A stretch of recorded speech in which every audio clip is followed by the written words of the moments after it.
the UK, broadcasting around the world. You're listening to the Mic Drop Club, hosted by Douglas Hammond-Dishe. Message received. You do not need to know what you need. Just engage with the podcast feed.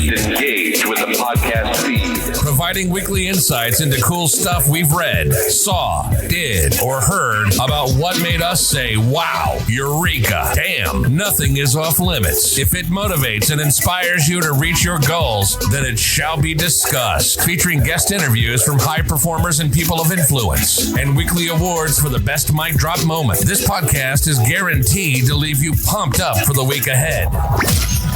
Don't just live life. Make life boom. How you doing there? You all good? Another show. Today, I'm supremely blessed. I'm blessed every day. But my house is surrounded by women. I have my cousins here. I got Shuvayi in the house. I got Sakai in the house. I got Nasha somewhere hiding, lurking. So today, I figured we might as well break down what's been happening for the week. So Shuvayi, what's up? You good? I'm good. How are you? I'm good. I'm very good. I'm honored to have you here in my house at the end of another microphone session. So yeah, how's your week been? Powerful? It's been very powerful. Yes. I've been seeing you on social media. What's up? Well, it's been a very significant week for me. I've just come and finished a 7-day water fast. So yeah, it's been good. It's a 7-day water fast, yes. People. What does that look like? 7 days of what? No water at all? What are you doing? It's 7 days of no food and just drinking water. At least 3 gallons of water a day for 7 days. I don't know if you guys know what a gallon is, right? But a gallon is quite a lot, right? Yes. 3 gallons of water per day. Per day. Were you peeing a lot at night? During the day, yes, and at night. During the day? Yes. So how does that look like? And what was the reason behind you deciding to drink 3 gallons of water per day? Well, I have done a lot of research into fasting. Now, fasting is something that has been quite prevalent in a lot of different religions and communities. And quite recently, it's got a lot of traction in mainstream media. So you can have different types of fasting. You can have intermittent fasting, you can have juice fasting, or you can have full-on water fasting, which is pretty hardcore. So that could be anything from 7 days to 28 days. Wow. That the 28 day just sounds a bit biblical out there, but what was the motivation behind actually wanting to do the fast? Was it for health reasons? Was it for like a spiritual awakening? What does that look like? Why did you decide, it's close coming up to 2020 to decide to go on this water fast? Well, before you undergo any kind of fast, you need to kind of have a really clear understanding of why. You need to have a really strong why. My why was earlier this year, I had an operation on fibroids. And that really got me thinking about my health, not only in the short term, but in the long term. Sure. I started reading about health benefits and, different ways that you can encourage your own body to heal itself. One of those was fasting. Okay. So that's why I decided to do the 7-day fast, not only to just cleanse my body of all the gunk that was in it, but also just to press the restart button and start again. Sure. So right now, you completed the challenge, or are you still in the process of doing it? I completed the challenge. So I broke my fast on Tuesday. Okay. And what does it look like? How did you break the fast? What did you actually do to break the fast? So breaking the fast is a process in itself. So it's not just you putting something in your mouth. It is about being really mindful about the food that you put in your body. So it's choosing a piece of fruit. In this case, I chose a tomato. And it's meditating, giving thanks for the strength that your body gives you, the ability that it has, the regenerative quality that it has, and actually being thankful for the food that you put in your body, for being really mindful about that. So it was, a spiritual process as well as it was a healing process. Okay, cool. So so how did you stumble upon this 7-day water fast? And from my background, I know a lot of people that do fasting, but for the wrong reasons, you know. But again, you're alluding to the fact that you're doing this for a spiritual journey, you know. So did you make a connection, or would you be safe to say that you're still on that journey? I'm still on that journey. The fasting isn't just for the 7 days. It's the process running up to the 7 days. So you do need to prepare for it. You can't just wake up one day and decide I'm not going to eat anymore. It's a process that you have to kind of get into. So it's a run up to that and the process itself, and then being mindful about what you eat. But in the run up to that, I had looked at prominent people who are really push the fasting agenda, like Dr. Sebi, people like Tyler Tolman, who are really into fasting and the positive effects that can have on body in terms of regenerating, longevity, health, and also spiritual growth. Wow, that's a lot. That's a lot. So you're probably elevating, or no, shall I say, levitating right now with the energy that you have, right? Oh yeah, clarity is amazing. Focus is amazing. Energy levels are more than what they've been for a long time. So yeah. Sure. So you would encourage other people to go on the 7 day. What's that your name with the fast? And where can they get more information on it? So for people who are interested in it, it's very important for you to read up on a fast before you go ahead and do it. So a really good way to start doing that is to look at Dr. Sebi. He's got a website that is up that goes into a lot of detail about fasting, what that looks like, how to prepare for it, different recipes. There are different ways that you can do your fast. You can incorporate something like sea moss, which has got almost like 92 minerals that the body has. The body has about 107 minerals, and sea moss has about 92 of them. Wow. So you've got a lot of nutrients in there. So read up on these things before you start, and always have a discussion with your medical practitioner about whether fasting is appropriate for you. So some people who've got diabetes and other medical issues, definitely, they might need to consider what works for them and what isn't. Most definitely. So in terms of the fast, what does it look like when you are now restricting, or in your case, increasing the fluid intake that you have, and how does it have an impact on driving, occupation? You know, what does that look like? So the first couple of days are really hard. I'm not going to lie. In what way? In what way are they hard? Physical and mentally as well, because you're used to putting something in your stomach. So you are going to suffer hunger pangs initially, and also you're going to be going through a detox. So if you are one of those people who drinks a lot of caffeine, sugar, you're going to go through a lot of detox as your body kind of rebalances itself. That might not look pretty. That could manifest itself in nausea, diarrhea, all sorts of different symptoms.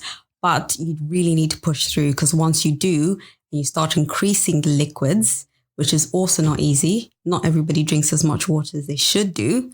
You're going to start noticing the benefits by at least day 3. So in terms of the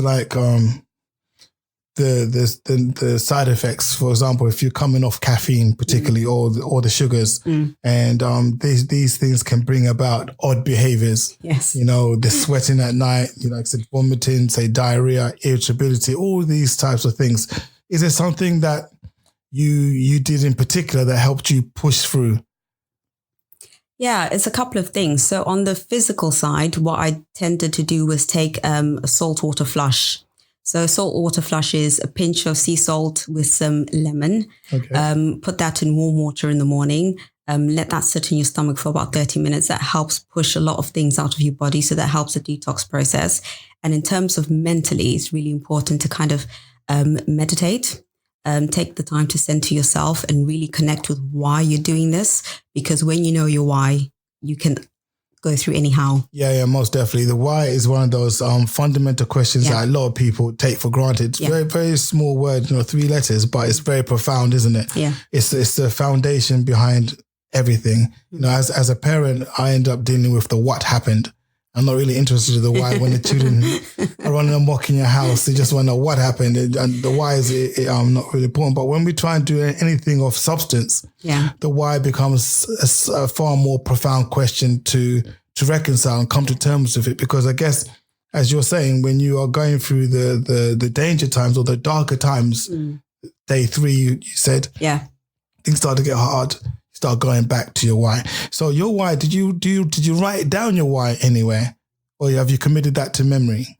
I committed that to memory. And my why was for health and longevity. And I think, when you're lying down on an operation table and you don't know if you're going to wake up or not, at the end of the day, you just think to yourself, I need to do something different. Sure. You get that, get to the point whereby you have that, that moment of clarity that comes out of the truth of your existence. Yeah.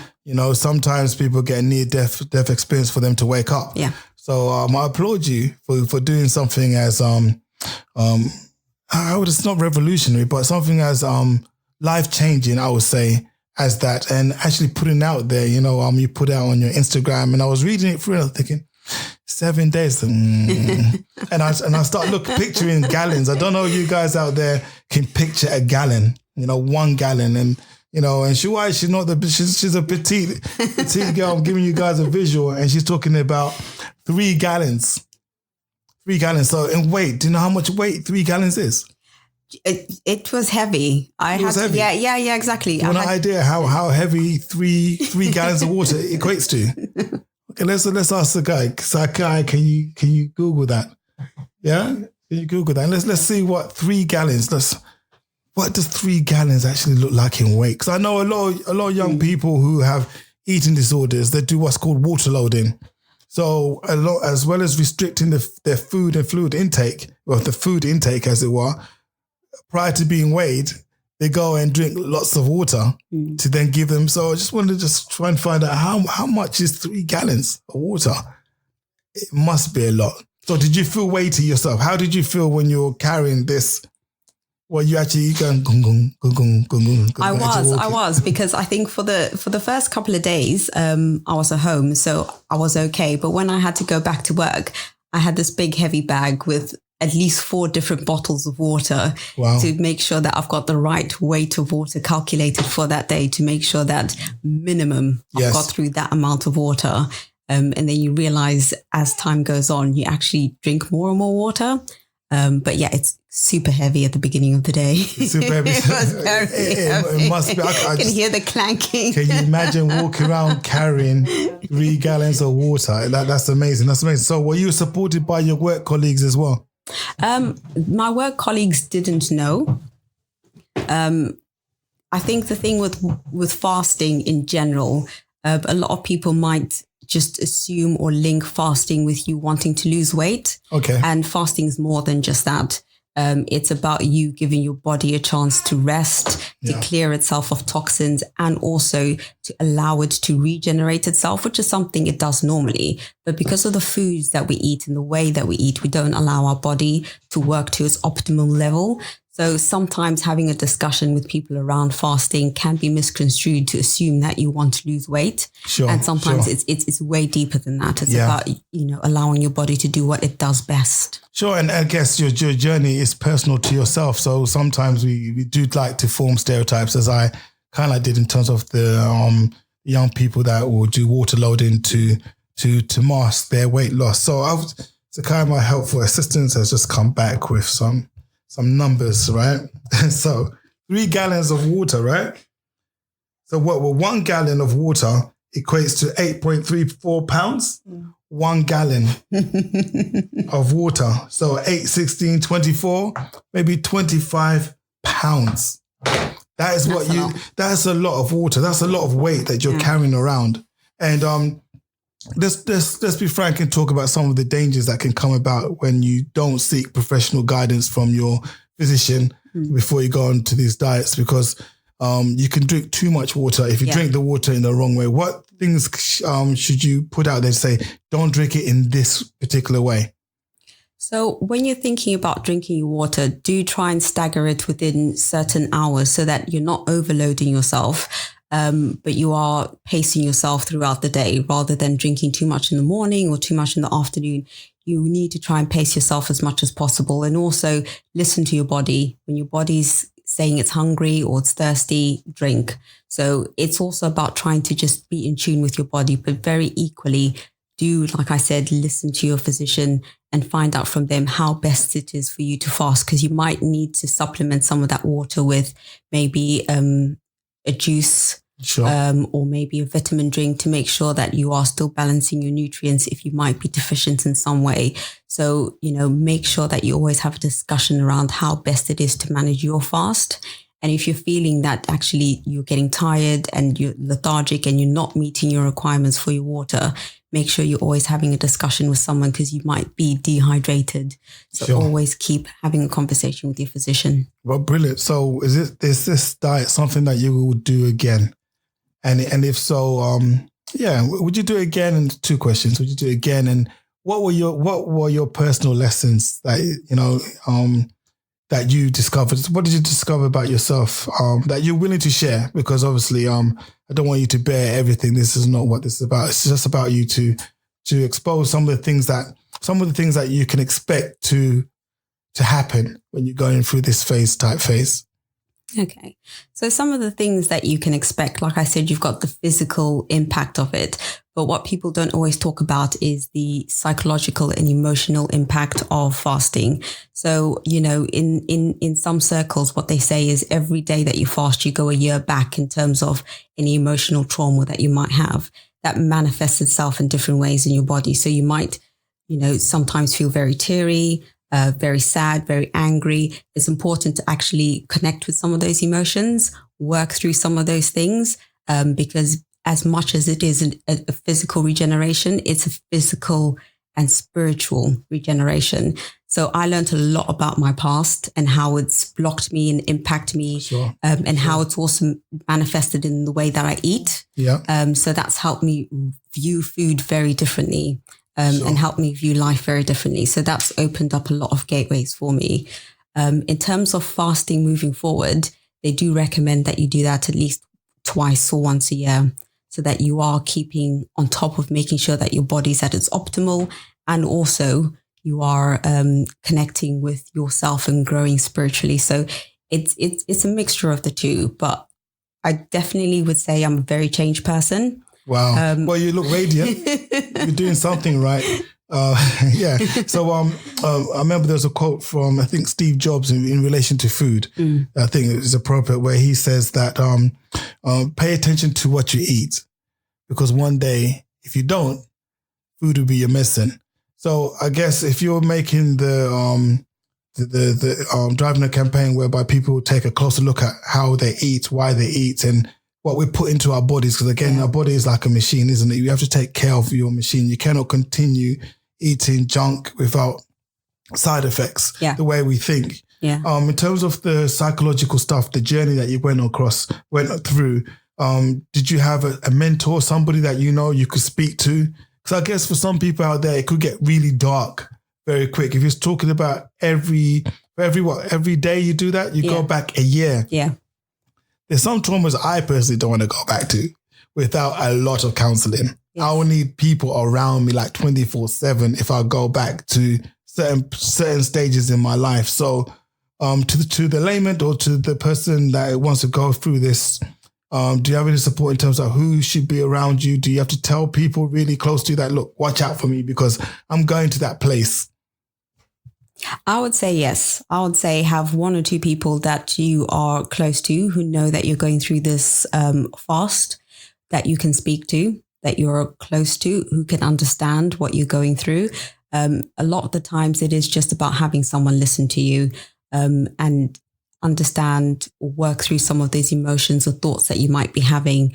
I was lucky because I've got a really good support system around me. I was also lucky because one of the people that I follow who's very into fasting, Tyler Tolman, was also on his own fast. So I was able to connect with that in terms of his journey and understanding where I was in terms of day 1, day 2, day 6, day 7. So it's very important for you to have that support system around you, for someone to listen to you. And if you get to the point where you think, oh, I've really got some deep trauma here that I may need actual counseling around, go and seek that, because you can't do everything by yourself. Yeah, most definitely. Most definitely. So the whole journey, it's one whereby you're not on your own. You shouldn't put yourself on that journey alone. You need to seek out counsel from a mentor or somebody close to you that you respect and also respects you as well. Let's look at how things were like day 4, day 5. Are you at the top of the mountain or are you still climbing? What does that look like? Day 4, day 5, you're kind of over the peak because by then your body's in ketosis. So your body's actually now in the regenerative stage. Pause. When you say big words like ketosis, right, you like to drop bombs. Now, what is a ketosis? What is a ketosis? So ketosis, essentially, in just a simple way, is when your body then starts to burn unnecessary fat, abnormal cells in your body, and actually starts using that as fuel. So really, it's getting rid of all the gunk and all the cells in your body that shouldn't be there, and then gives your body an opportunity then to start working on regenerating some new cells and creating some new stem cells for you. Wow. So no, that's excellent. I wasn't expecting that sort of answer, but yeah, I know what ketosis. Wow. So day 5, day 6. So now your body's in ketosis, right? Yeah. Right. So now things are getting easier for you. Yeah. Yeah. Things are getting easier. You're not getting hungry as much. You're just drinking the water. Your body's used to now processing all that water. You walk around, you can smell food. You're not really hungry. It's not really an issue at all. You still probably have some of those emotional, psychological barriers to push through. Sure. Because a part of your mind still wants to eat, not because you need to, but because it's a habit. So a lot of it is breaking through some of those old habits that you might have had before that weren't serving you. Okay. And do you feel, it's your own personal view here, do you feel there's a connection between when you read a lot of Sanskrits and ancient teachings from, say, Asia, Africa, and they'll talk about the fasting. Do you feel the connection between that perspective and also the health benefits? So you can say that, okay, fine, the Buddha went through a process of fasting, the Christ went through a process of fasting, and not only did he have the spiritual dimension to it, it was actually something that gives you a positive feedback in terms of your own physicality, your body, in terms of how it's functioning. Oh yes, 100%, because actually you feel clearer, stronger, your mind is clearer. Your dreams are also very vivid because what you've done is you've taken away a lot of the stimuli that you put into your body, like sugar and caffeine, and you're actually allowing your synapses to connect to each other. So really and truly, there's a lot that goes on in terms of all your senses are really heightened. Sense of smell, sense of taste, sense of sight, everything actually just really starts to come into perspective, and you can see how your body starts functioning at its peak. Is there anything that really frightened you in terms of, wow, I can see in 3D or HD or something, I can smell things from afar? What senses did it really have an impact on you in particular? Definitely sense of smell and definitely sense of clarity. I think a lot of things that were worrying me or confusion that I had was very clear. Like I was working so much more productively at work. All my work was coming together really clearly. I wasn't struggling with words. And also just the sense of smell. Like you can smell foods, you can smell things so much clearer than you did before. And it's not in a way that, I'm really hungry, but all of a sudden you're like, oh, okay. I feel like probably one of those superheroes feels where everything's just really heightened. Yeah, heightened or extrasensory perception, I like to call it. Yeah. So for me, I'm one of those types of people that comfort eats. I've always want something in my mouth, so I guess that's going to be a real challenge for me to go for that process whereby I am hungry and it does not necessarily mean I need to eat. Yeah, I should be able to just drink. It's just conditioning, isn't it? So, no, okay, fine. So how did you celebrate when you finished? What did you do to celebrate? Oh, what did I do to celebrate? I think I posted on Instagram. I think that was the sum of my celebration. But did you post a weight gain, a weight loss? What was it? In terms of how much did you weigh before? You don't have to give us the exact weight, but did you weigh more or less prior or after the fast? And also, again, I'm going to pin you to that one. How did you celebrate? Posting on Instagram is not celebration at all. We don't consider that celebrate. I definitely weighed more before the fast. I weigh less now. Significantly less. Enough to see some bones that I probably shouldn't be seeing. Okay. But it wasn't necessarily because I wanted to lose weight, but I did notice that. But actually, I felt lighter. I think that's the bit that I felt. I felt lighter. I felt less sluggish. I usually have issues with my circulation. Haven't had any issues with that at all. My lungs have felt clearer. So really, my body's just felt lighter and more energetic. So that felt really good. Less sluggish. So that felt really nice. I can relate to sluggish. I can also relate to the word lethargy. Yeah. I get that a lot. When I eat too much, I just feel like, you know, that moment where you just want to sleep, you're not focused in meetings, not focused on the road and all that kind of stuff. So yeah, so these are real clear benefits. So how did you celebrate? I think that's one thing I'm probably guilty of, is not celebrating the achievements as much as I should. I think I just wanted to mark it by posting on Instagram, and that's as far as I went. But I think internally I was incredibly grateful and moved by the experience, because I definitely know that a lot has changed internally. And because I've changed internally, I know my world is going to change as well because of that. No, brilliant. I applaud you on that one. So as we close, is there any signposting you can give to anybody else who wants to actually go through this same fasting regime that you went through? Like I said, do your research. Definitely look at people like Tyler Tolman and Dr. Sebi. They will have very clear guidelines of what different fasts look like. They'll have recipes.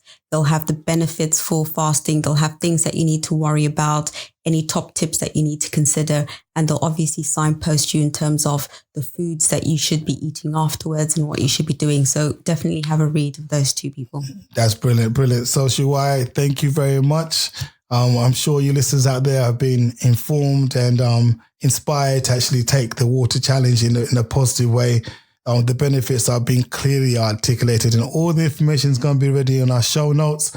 For another week, we wish you love, prosperity, and go ahead and achieve your goals. We're out, people. Thank you for listening. Don't forget to check out micdropclub.com and get the show notes and useful links. Subscribe to the podcast. Don't just live life, make life boom.